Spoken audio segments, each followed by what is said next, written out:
No es ni mejor ni peor pensar como pensamos tú y yo, pero ese punto en común nos permite ver el mundo desde una perspectiva integradora, y es una integración diferente a la que hacen las personas usualmente, porque generalmente nosotros juntamos las piezas como un rompecabezas, entendiendo que, por lo menos en mi caso personal, entre más ciencia aplicada hago, más me encuentro a Dios, algo superior. En tu libro, El Código de las Formas, nos haría entender como que las formas están guardando una información clave que nos permite saber qué hay detrás. Hablas pues de que nuestro propio cuerpo es una forma que está mostrando al mundo cuál es nuestra misión. Venimos aquí a encarnar con una misión de vida, algo que tenemos que expresar, y que nuestra propia configuración física ya nos está hablando de eso. Estamos diseñados o designados, según yo, desde una inteligencia superior. Esa inteligencia superior yo la llamo Dios. Podríamos hablar de Jesucristo como un puente integrador, intermediario, como parte de las leyes universales. Aquí lo importante es que hay un diseño. A mí la explicación que me dejó tranquilo con todo esto de hay un diseño es la introducción de los sistemas complejos. Los que estudian los sistemas complejos también te dicen que se autoorganizan, son las diferentes zonas interactuando con ellas y con su entorno las que se reubican hasta generar una forma.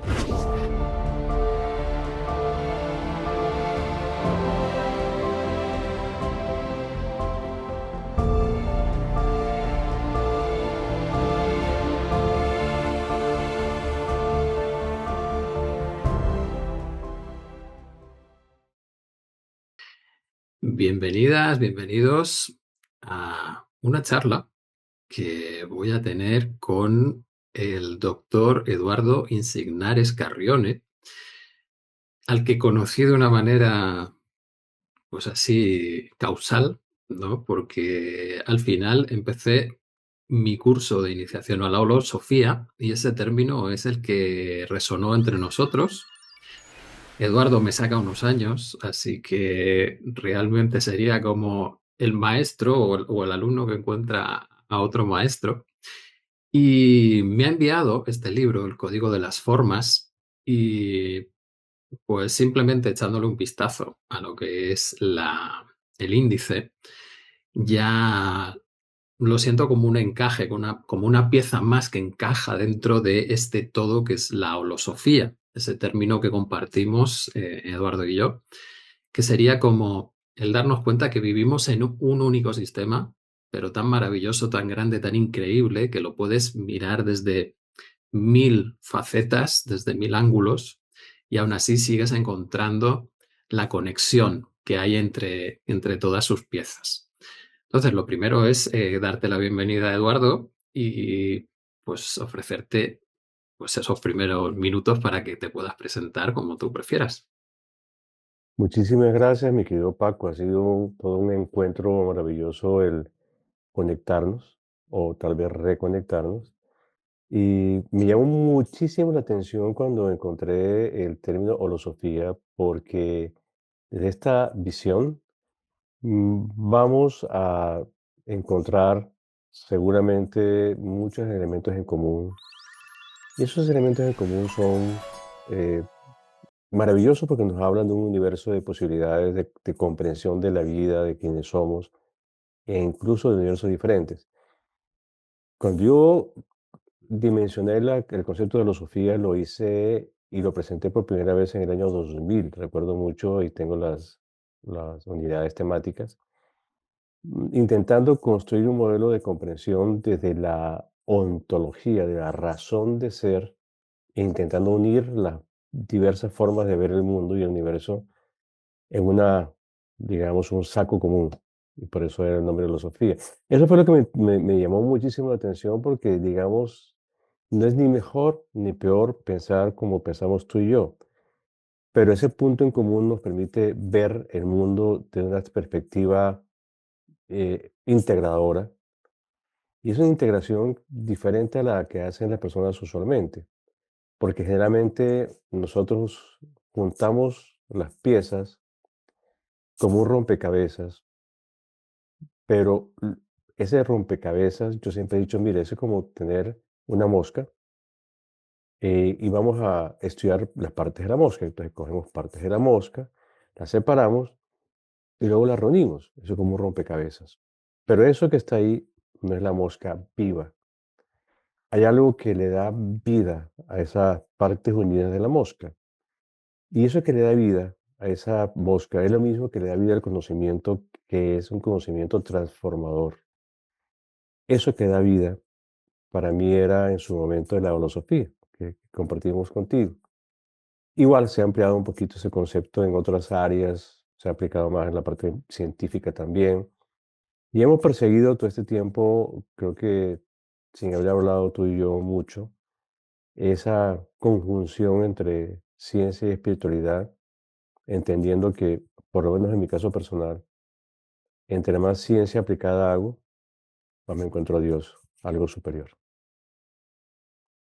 Exacto, yo al final acabé nombrando el curso Iniciación a la Holosofía. Entonces ahí ya estaba dando esa idea de el enlace, ¿no? Entre la parte espiritual, la parte de transformación interna, que es a donde te lleva siempre la espiritualidad, y esa sabiduría que adquieres con el conocimiento y con la experiencia de vida, ¿no?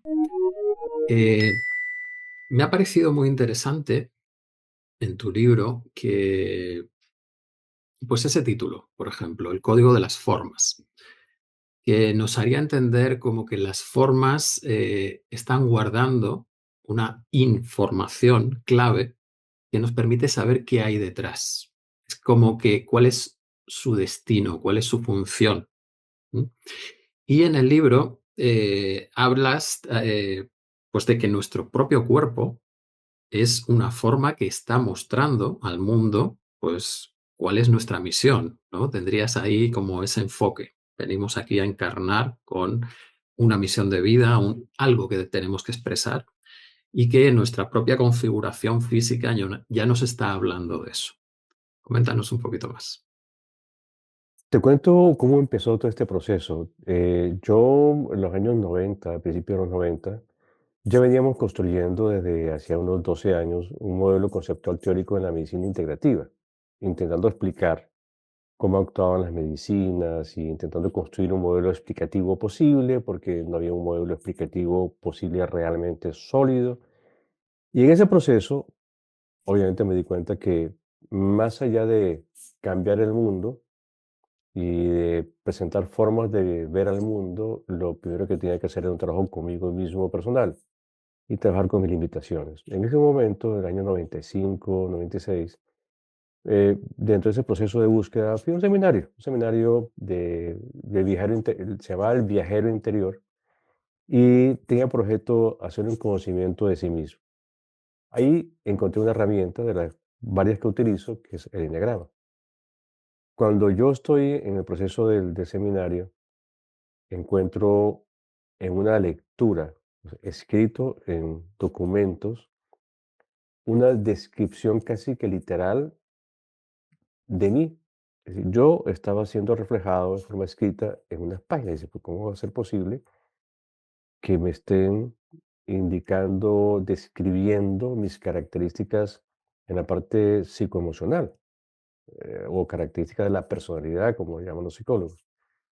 Extraño, eso me llamó mucho la atención y vi que había otra persona que tenía la misma característica que yo y también se identificaba con lo mismo. Y yo, extraño, eso no es habitual. Después de eso, pedí asistir a varios seminarios sucesivos para intentar entender si lo que yo estaba viendo era real. Comencé a ver que se repetía y se repetía y se repetía. O sea, aquí hay algo, aquí hay un lenguaje. Eso no es algo simple, no es tan simple. Y comencé a estudiar un poquito más el tema y comencé a correlacionar y me di cuenta que hay unos elementos comunes entre formas físicas y características psicoemocionales. ¿Cierto?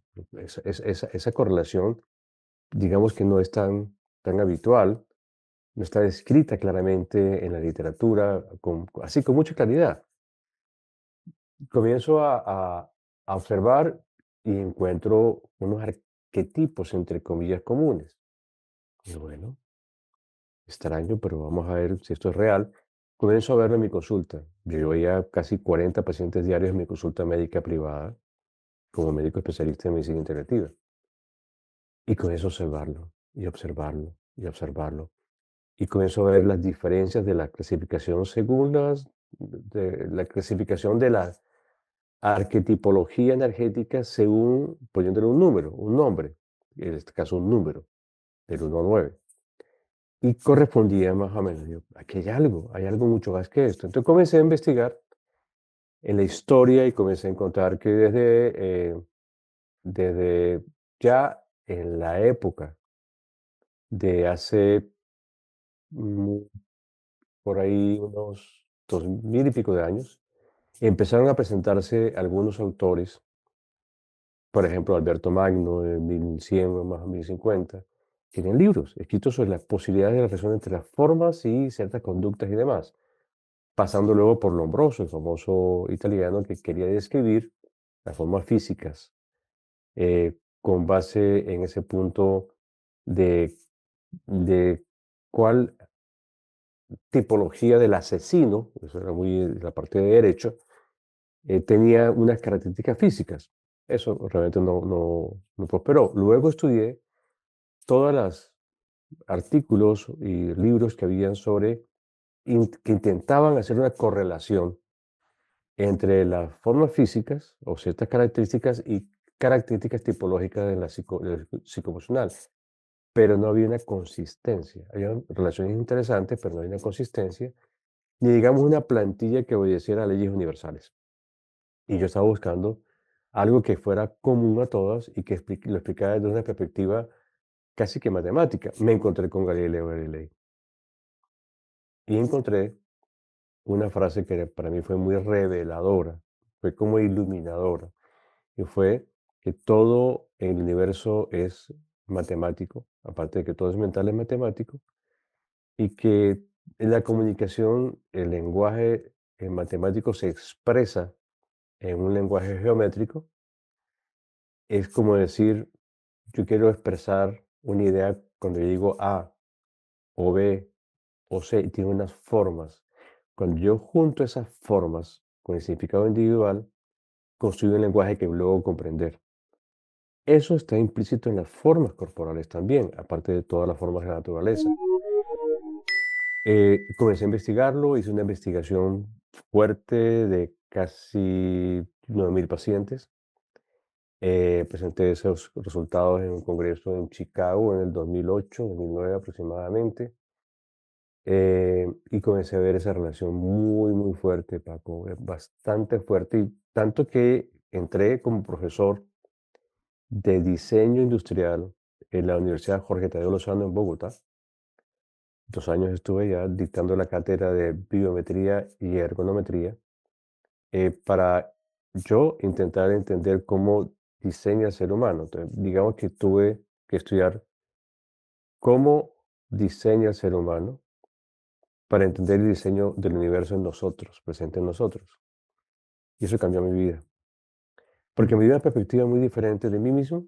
Me empecé a reconocer mucho más en quién soy y mis limitaciones, pero igual mis potencialidades, que es la que he intentado a partir de ese momento expresar sin poner tanta bloqueo a esa expresión universal en mí.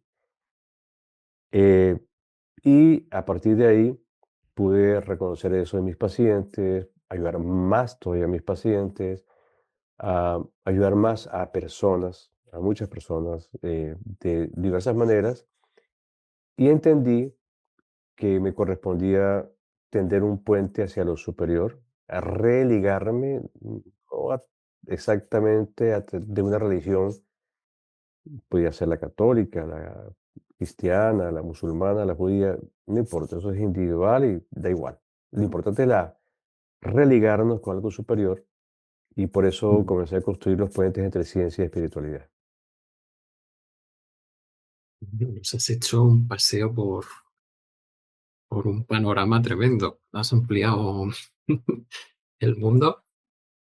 Me gustaría que sí que nos definieses un par de conceptos para que todos nos puedan seguir con mayor facilidad. Uno es qué es la medicina integrativa y otro es cómo definirías el eneagrama, ¿bien? Que sería como esa base que nos sirve para ubicar esas formas o esos patrones que luego expresamos nosotros, ¿no? Claro, la medicina integrativa, voy a retomar ya que puse el ejemplo de la mosca. Cuando uno estudia medicina convencional, de uno parte mi profesión de base de médico cirujano, luego hice estudios de patología en el Hospital Militar como posgrado y luego hice estudios de medicina biológica, se llamaba en esa época. Luego se tornó siendo bioenergética, entre comillas. Básicamente es estudiar medicinas alternativas y complementarias, paralelas con la medicina convencional. Pero cuando uno estudia, de la perspectiva que uno estudiaba antes, era como las piezas de rompecabezas. E implicaba ver cómo armaba uno esas piezas del conocimiento. La homeopatía era una pieza del conocimiento, la acupuntura o medicina china era otra pieza, la ayurveda era otra pieza, la terapia neural otra pieza, la misma psicología era otra pieza, la convencional. Y no era suficiente. Cuando uno se sienta frente a ese panorama y esa escena, e intentar comprender cómo se pueden unir, correspondía construir un modelo conceptual hipotético explicativo de cómo podíamos unirla. Es interesantísimo desde el punto de vista, digamos, filosófico y escolástico explicarlo, pero quisiera ser muy sencillo en la explicación para tus seguidores, y es la mosca. Vuelvo con lo mismo. En este caso, la cabeza es, digamos, la homeopatía, una pata es la medicina china, la otra es medicina ayurveda, la otra es la terapia neural, la otra es ozonoterapia o terapias oxidativas, cualquiera que sea. Muchas terapias. Si yo las reúno, las puedo convertir en una colcha de retazos, pero sin sentido. Entonces, los médicos integrativos somos aquellos médicos que hemos integrado todos esos conocimientos de medicinas alternativas y complementarias con la medicina convencional, pero no como una colcha de retazos, sino como las partes de la mosca reunidas con vida. Eso que da vida a la mosca, más allá de la unión de sus partes, es eso que llamamos medicina integrativa hoy. Entonces, con ello es una medicina que integra todo, no es solamente holística como concepto de holismo en el sentido general de la palabra, que es válido también, pero digamos que permite una fusión desde una concepción que trasciende las limitaciones de la definición. Se vive, es una vivencia de dentro del corazón del médico cuando trabaja desde la corrazón a través de la razón con los pacientes. Eso es la medicina integrativa, eneagrama. Es bien interesante porque la definición tradicional de eneagrama es un sistema de conocimiento que permite eh, clasificar los diversos tipos de arquetipos presentes en la naturaleza y en el ser humano, en particular en la personalidad, no solamente en la parte física, sino en la personalidad, y que permite desde esa sistematización arquetípica hacer unas descripciones particulares y comprender la diversidad de la unidad más fácilmente. El enneagrama, esa definición es válida, se aplica a la personalidad y es muy válida también, transformadora del concepto de psicología sin abandonar la psicología convencional, que es parte de la verdad. En este caso, podríamos clasificar el enneagrama por definición como un estilema contextual. ¿Qué es eso? Es una figura que por sí misma tiene un mensaje que va más allá de las definiciones que podamos darle a esa figura incluso. Digamos que tiene, para aproximarnos al concepto, una energía, que emite una energía que se percibe y que genera una inquietud en las personas. Y detrás de todo esto hay unas historias que algún día te contaré muy, muy vívidas sobre posibilidades de comprensión de la herramienta, porque al final es una herramienta, no es una filosofía, no es una religión, es una herramienta conceptual que permite hacer comprensión de sí mismos y de muchas cosas en el universo muy rápidamente. A mí me queda aquí el punto de enlace entre los diversos sistemas que hay de identificación, como has dicho antes, ¿no? De la diversidad, de esa totalidad, cuando luego se muestra en diferentes aspectos. Y pues, ¿cómo encaja el tema de los números, las geometrías, cuando tenemos diversas maneras de demostrar esos aspectos? En el eneagrama, por ejemplo, los eneatipos serían 9, ¿no? Que serían como esos 9 caracteres fundamentales, por llamarlos de alguna manera. En la astrología serían 12. Seguro que hay otros que son 7, otros que sean 5 y otros que sean por encima. 22 del tarot. Exacto. En- Justo, exactamente. Mm. Entonces, ¿cuál sería el enlace entre esos números? Es decir, cada una de esas partes, cuando lo vas ampliando, no es más que ampliar detalles, darle un poco más de contenido o más información específica a eso general, o hay algo importante en hacer las clasificaciones numéricas. Es importante porque permite comprensión de algo que es crítico y es lo diseñado. Cuando se aplica a uno mismo, para empezar a verificarlo, se encuentra que hay un diseño. Estamos diseñados. Por eso estudié estudié en la Facultad de Diseño Industrial como profesor. Porque estamos diseñados. Eso fue la primera conclusión. Y estamos diseñados o designados, que es lo mismo, desde una inteligencia superior. Esa inteligencia superior yo le llamo Dios. Podríamos hablar de Jesucristo como un puente integrador, bueno, intermediario, como parte de las leyes universales. Esas son discusiones bien interesantes al futuro, pero aquí lo importante es que hay un diseño. Y yo, para intentarlo explicar a mis alumnos, lo que hago es decirles, mire, yo soy un diseñador y voy a diseñar carros. Y hay diversas marcas de carro.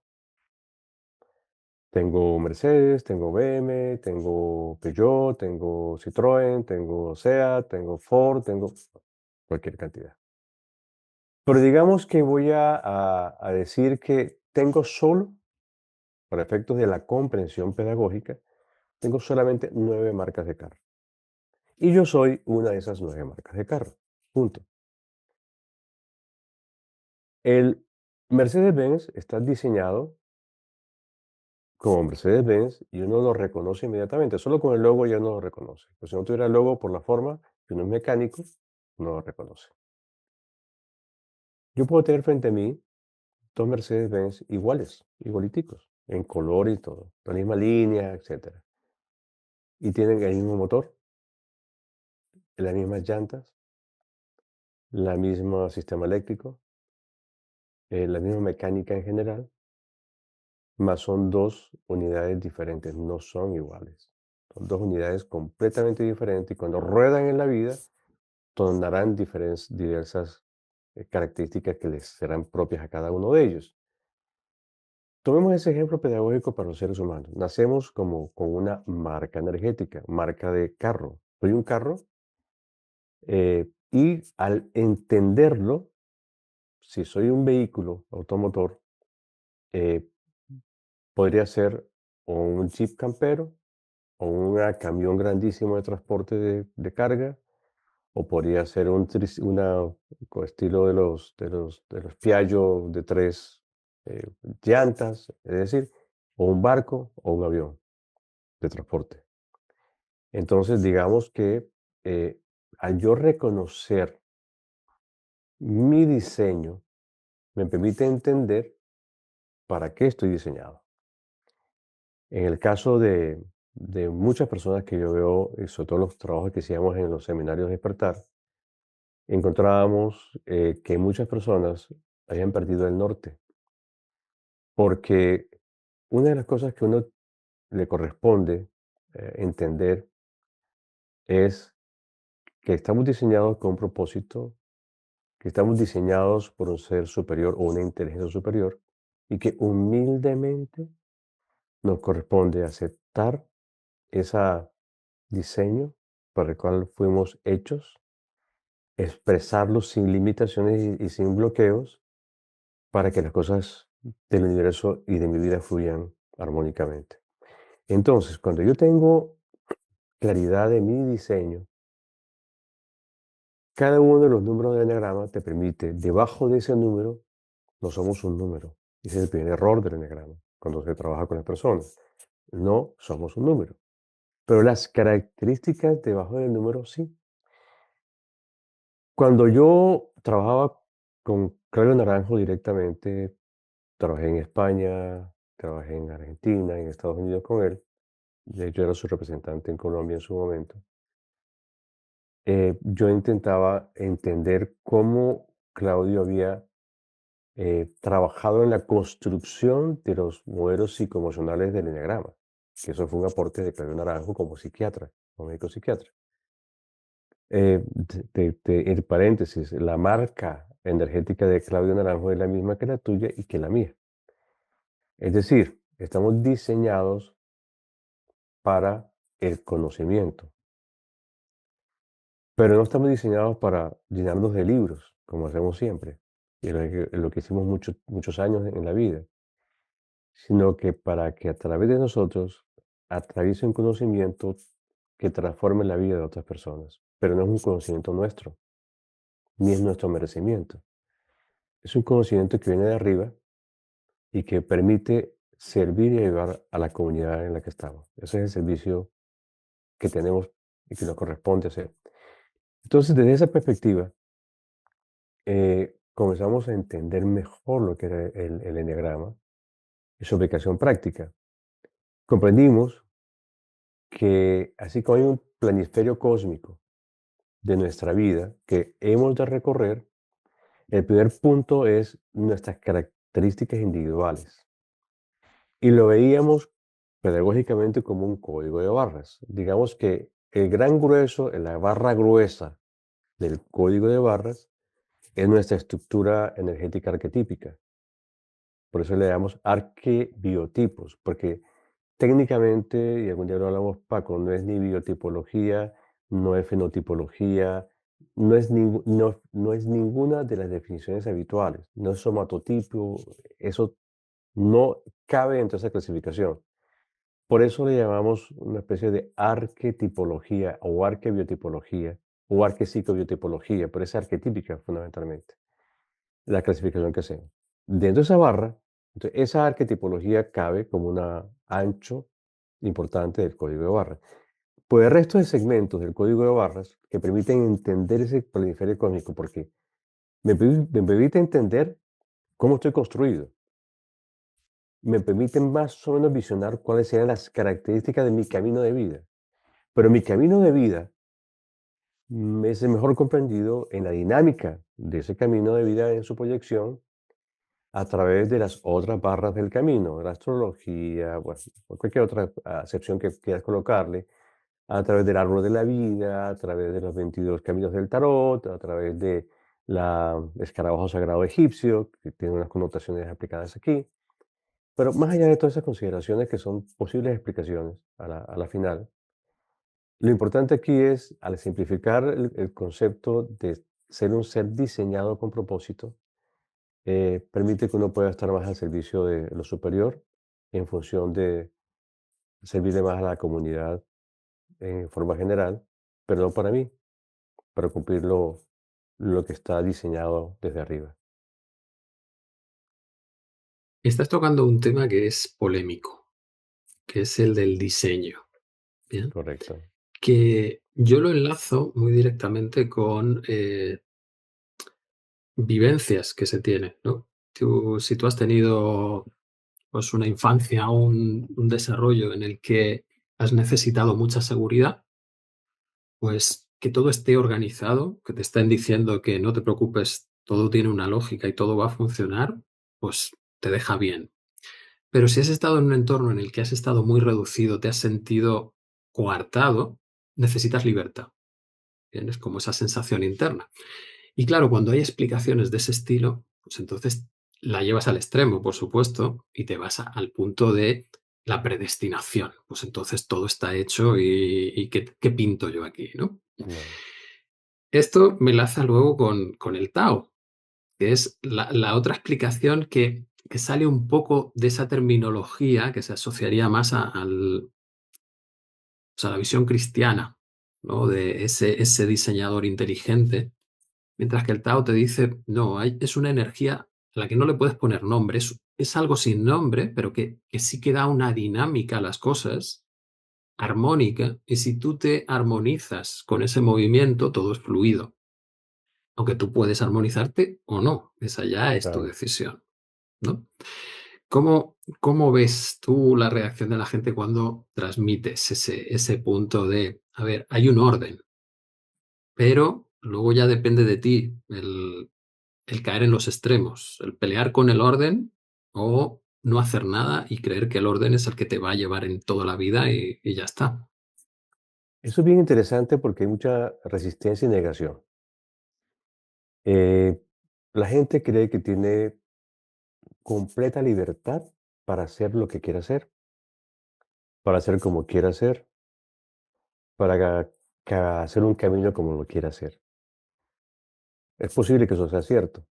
Desde mi perspectiva, la perspectiva de lo que hemos trabajado, parcialmente sí, pero no es tan real. Por ejemplo, yo quiero tener los ojos azules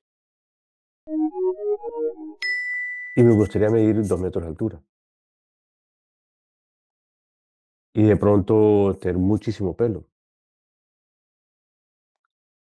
¿Es mi decisión tenerlo? ¿Es mi decisión hoy cambiar mis ojos? ¿Lo puedo hacer? Ahí estoy limitado. Entonces ahí empiezo a entender que tengo unas características con las que nazco con un propósito. Eh, Cuando empiezo a verlo de esa perspectiva, encuentro que cuando la gente dice, no, yo puedo definir mi destino, yo voy a, digo, ok, si yo me reconozco que soy así como una estructura, ejemplo pedagógico, para ser fábrica de vehículos, pero me encuentro en la vida intentando convertir lo que no he reconocido que soy, fábrica de vehículos, con lo que yo nací, me encuentro intentando convertir esa fábrica y su estructura que ya viene hecha y diseñada en fábrica de fósforos.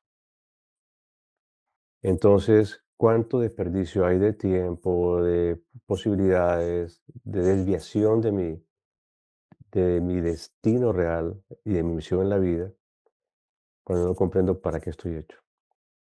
Entonces, convierto a una empresa de automóviles en una empresa que yo le pongo el nombre en broma de Fofasa. Es decir, no voy a lograrlo.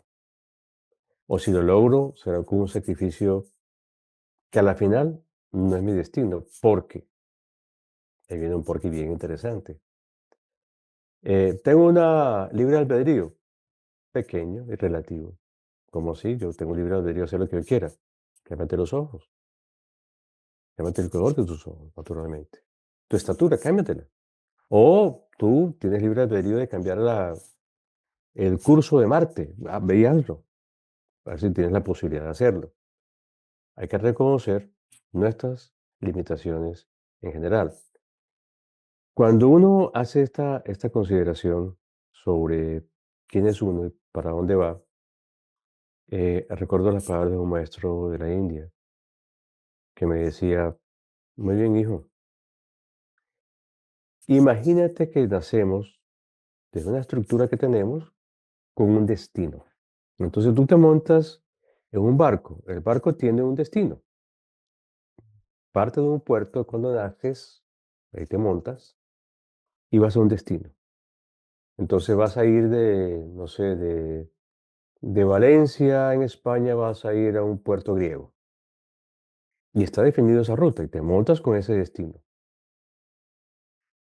No puedes cambiarlo. Lo podría cambiar eventualmente el capitán y no lo puede cambiar a motu propio. Tendrá que tener un permiso superior para poderlo cambiar. Lo que sí tienes un libre albedrío.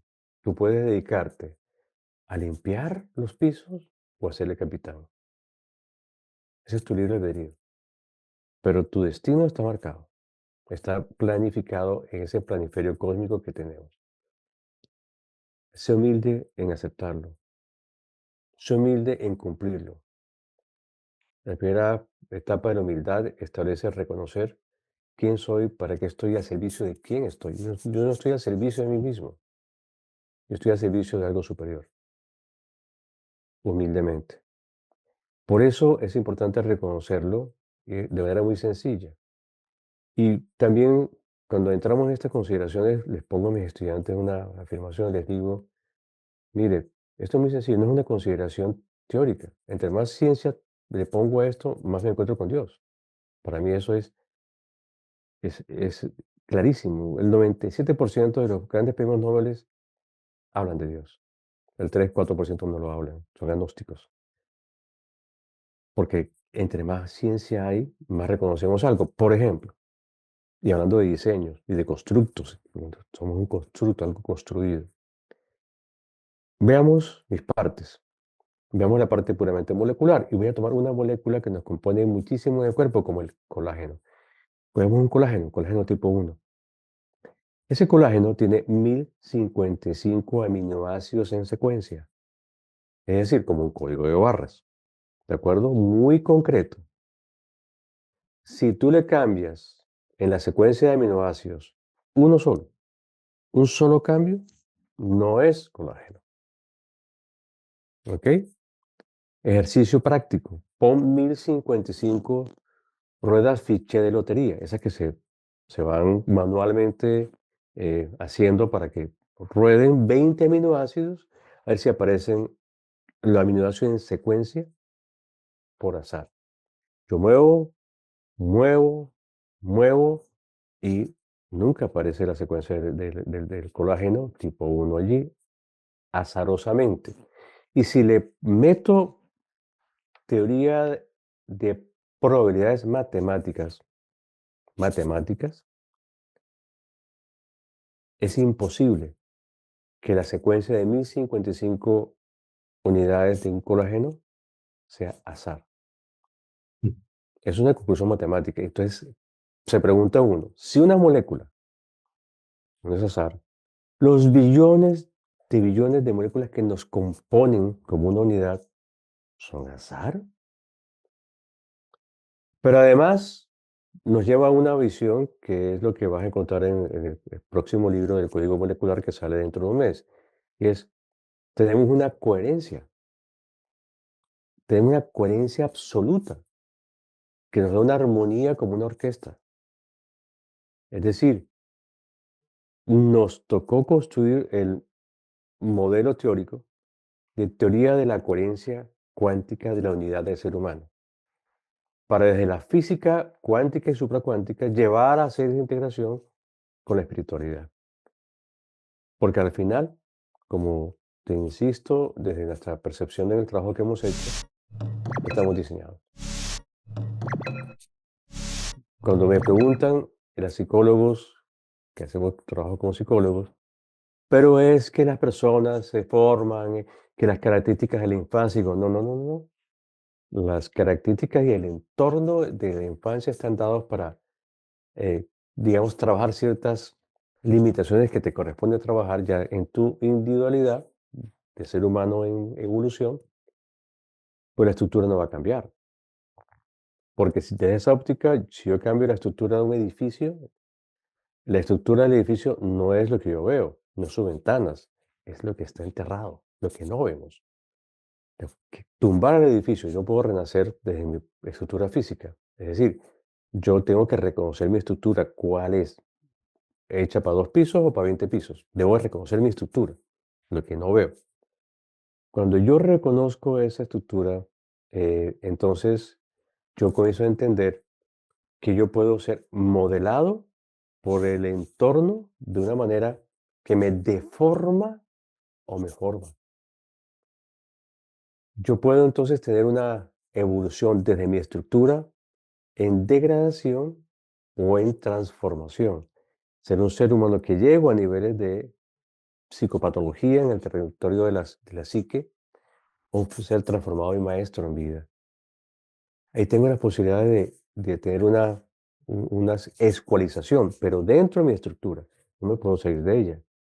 Entonces, si tengo una estructura como la tuya o como la mía, en degradación seremos psicópatas, porque hay mucha inteligencia. Seremos psicóticos, psicópatas. Pero si somos alguien que puede llegar a trascenderse y evolucionar y moldearse y automoldearse, podríamos tener la posibilidad de ser referentes de conocimiento y guías para otros, desde el corazón. Hay una gran diferencia en las dos. Pero la estructura es la misma. Pero si yo moldeo eso, bueno o malo, o positivo o negativo, en otra estructura, las cualidades serán diferentes. Lo que se expresará será diferente para los demás, de forma general. Entonces, la consideración es, obviamente, en contravía de la escolástica habitual. Lo tenemos clarísimo. Pero dame otra explicación. Podemos tener una diferencia, pero incluso ya al finalizar en el conflicto que hubo entre Darwin y Wallace, en su discusión sobre si éramos causados o no, había causalidad o no en la evolución de en las especies y en su evolución, porque la evolución es, eh, digamos, estaría aparentemente en conflicto con lo causal, lo que a Darwin y a muchos no les logra hacer clic. Es, por ejemplo, el diseño de un ojo. Un ojo no es azar. El diseño de un ojo es muy, muy complejo para que sea azaroso y que resultare solo por resultado de una evolución. Simple. Entonces, hay muchas preguntas por responderse, pero esta perspectiva, desde el inicio de la holosofía, como tú y yo lo hemos llamado en su comienzo como esbozo, nos permite una visión más integral de lo que estamos viendo frente a nosotros, de nosotros mismos y del mundo. Yo ahí lo que veo es que tuve que buscar una forma de explicación que sirviese de puente con los ateos, bien, entre comillas, porque definirte por algo, por la negación de algo, en el fondo te hace seguidor de ese algo que niegas, ¿no?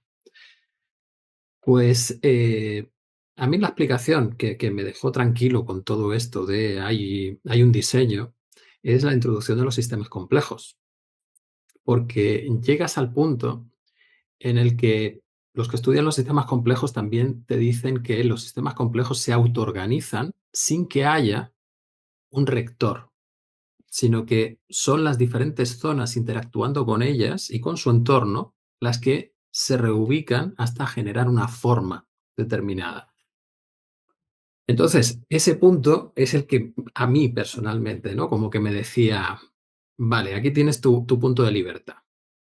¿Bien? No es que haya algo que ha organizado todo de arriba a abajo y te lo tienes que tragar así, sino que cada parte está en armonía con lo demás.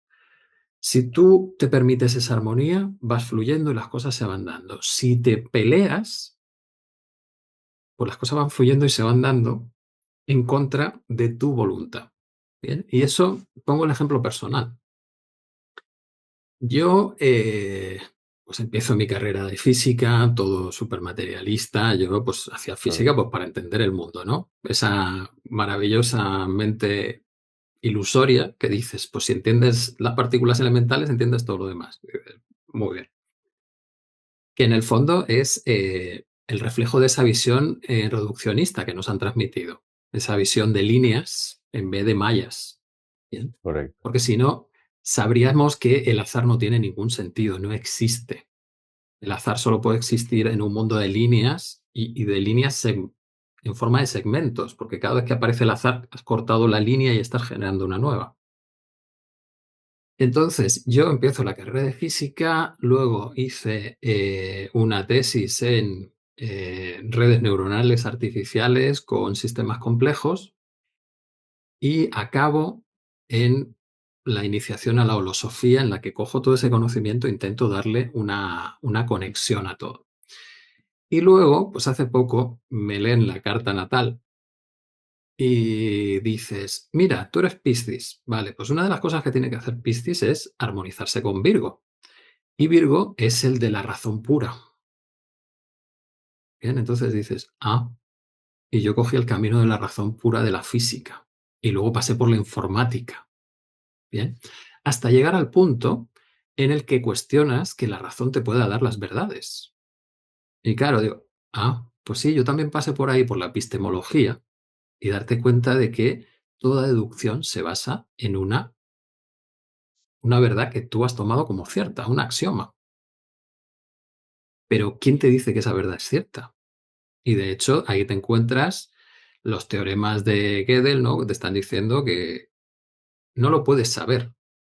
Pueden ser, pero no lo puedes saber. O sea que la búsqueda de verdades absolutas es una quimera. Y digo, ostras, o sea que yo me he hecho el camino de armonización de la parte de Virgo, pero me queda la armonización de la parte de Piscis. Y Piscis es aquel como que le quita el romanticismo a lo espiritual, como que lo baja y le pone unas zapatillas de andar por casa para que lo puedas usar en el día a día. Y entonces me miro y digo, pues va a ser que también encaja muy bien con lo que yo he hecho. Y eso lo descubres con 50 años, después de haber hecho todo el camino sin saber qué estabas haciendo, más o menos llevado por los instintos que te surgen en un momento, y al final te das cuenta que estás cumpliendo un camino que ya estaba ahí y que Sin cuanto más duda, te acercas, más lo disfrutas. sin duda, y me reconozco en ti cuando hablas de ello. Para la construcción del modelo de la coherencia cuántica y la unidad de cuerpos o tipos de energía presentes en nosotros, tocó, igual que tú, el mismo camino. Integrar las teorías de sistemas complejos, y involucrar a Bertalanffy, a Maturana, a Varela, a Morán, a todos los del pensamiento complejo, para poder hacer esa comprensión y darle una epistemología al tema. También, a la final de todo, mi querido Paco, esto es muy simple. Yo tengo una afirmación, una frase muy frecuente que comparto y es, le pedí a Dios eh, que me diera sabiduría, me diera la posibilidad de explicar muchas cosas. Y Dios, en su inmensa sabiduría, me dio personas para ayudar. Y allí reconocí en ese amor que recibí que la verdadera razón de ser del universo no es la razón, sino el corazón, el amor. Por eso el trabajo desde el conocimiento lo estamos intencionando desde nuestra razón, desde nuestro corazón, y que ese pase por el tamizo de la razón para presentarlo a los demás y pueda ser socialmente aceptado. Tu camino lo valoro y lo valido. Es un camino que llevará siempre a hacerte un mejor ser humano y a ser mucho más útil a los demás de esa vivencia personal. Así que comprendo tu visión previa y tu trabajo previo y lo valido y lo valoro completamente. Bueno, pues fijaros que veníamos hablando de un libro y realmente nos hemos quedado en la tapa por todas las cosas que se pueden comentar y todos los temas que están guardados en los códigos de las formas. Y pues yo creo que está bien cortar en este momento y dejarnos la posibilidad de ir expandiendo todos esos temas que nos ha ido pues dejando el hilillo por ahí, por ejemplo, el de Galileo, y qué profundidad tiene esa visión de Galileo en este código de las formas, que seguro que es súper interesante. Así que, Eduardo, si estás disponible, si te apetece, pues podemos empezar una serie de charlas de este estilo que ha sido súper agradable, así lo he sentido yo, en las que poder ir profundizando en estos temas, en ir añadiendo otros elementos. De hecho, ya ha salido el gran tema, que es el de la libertad versus predestinación.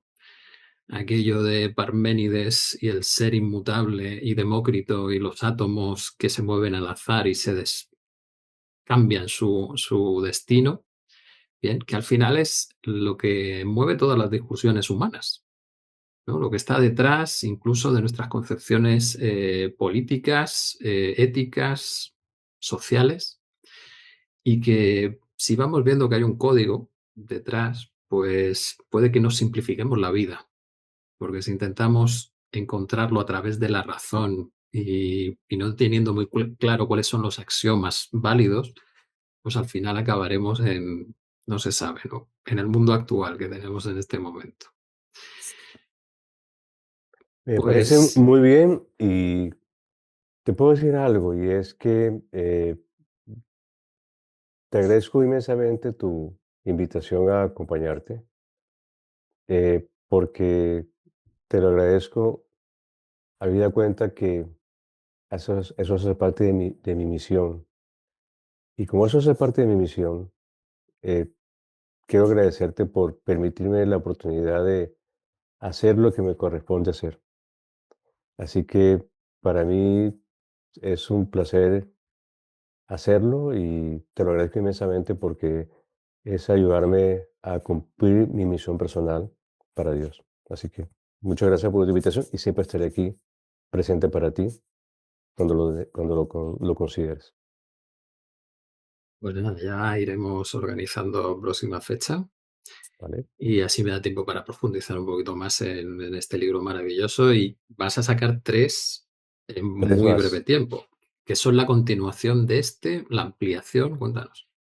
El digo de código molecular es la ampliación a un trabajo ya que era muy centrado en el ser humano, en su parte de personalidad, en la correlación entre las características de ese arquetipo y posibles enfermedades, como terreno para enfermedades, y saltamos en el código de molecular a hacer ese intento de integración entre ciencia y espiritualidad, intentando esa, entre comillas, quimera de la física unificada, que tú como físico lo conoces muy bien, en la búsqueda de esa unificación de la física, de conciliar esos territorios de lo eh, einsteiniano, de lo electromagnético y lo cuántico o mecánico cuántico fundamentalmente, también lo hemos trasladado a la medicina como una unidad. Entonces, en esa teoría unificadora de la medicina se construye una información que precisamente hemos intentado sea coherente, consistente y lo más simple posible en su lenguaje, que no me es fácil. El lenguaje, decimos nosotros, de ladrillo, golpea la cabeza porque es denso, más mi limitación ha sido esa, y ha sido un trabajo trascender esa limitación para aproximar el lenguaje, ojalá incluso a personas del común, para que haya una comprensión de una información que permitirá de manera cuántica saltar conceptos en medicina, conceptos en biología, en psicología, en lo social, de manera como salta la inteligencia artificial, muy rápida, en beneficio de la comunidad. Entonces, este libro que viene el código molecular presenta los fundamentos de esa búsqueda de unificación estructurada en una teoría, y tú como físico teórico lo sabes, la coherencia cuántica no ha sido fácilmente explicable ni explicada, y nos ha correspondido, suerte, tener que construir una teoría de la coherencia cuántica en la unidad del ser humano para poder buscar esos argumentos epistemológicos que permitan la comprensión de eso que va más allá de las palabras y de la epistemología simple. Va hacia la ontología o hacia la holosofía, que sería el concepto más adecuado. Así que otro libro que viene después de ese ya es un diagnóstico de salud electromolecular, porque hemos construido un concepto general que se llama medicina electromolecular para entender el puente que hay entre la información en la forma, en la forma hay una idea a propósito, es reflejada en las moléculas. Las moléculas operativizan simplemente ideas o propósitos u órdenes, finalmente. Tú y yo sabemos que el universo es entrópico y todo tiende al caos, viene del caos, pero finalmente nosotros somos negantrópicos, completamente negantrópicos. Y esa aparente dicotomía o paradoja, entre comillas, es bien interesante. Nos corresponde describirla y la razón de ser de esa negantropía. Pero ahí vamos, en el camino poco a poco haciendo, intentando hacer aportes no nuestros, sino esperemos que sean, nos trasciendan. Pues súper interesante. Ya iremos hablando de todo ello. Y nada, solo nos queda despedirnos, agradecer a todos los que nos están viendo su atención y pues repetir que ha sido un placer, Eduardo, esta conversación y pues que repetiremos y seguiremos ampliando y disfrutando de estos encuentros. Así que un abrazo muy grande a todos y despídete como gustes. Muchas gracias, mi querido Paco. No, a toda tu comunidad, invitarlos a pensar, a repensarse, a entender cuál es su sentido de vida, a aprovechar toda la información y esfuerzo que hace Paco para intentar tocar ciertas fibras que permitan que se iluminen como un faro el camino de vida de vosotros para servir más a la humanidad y sobre todo desde nuestra percepción, algo superior cuyo nombre le ponemos Dios. Así que muchas gracias por permitirme estar aquí y siempre estaré a servicio de ustedes cuando lo consideren.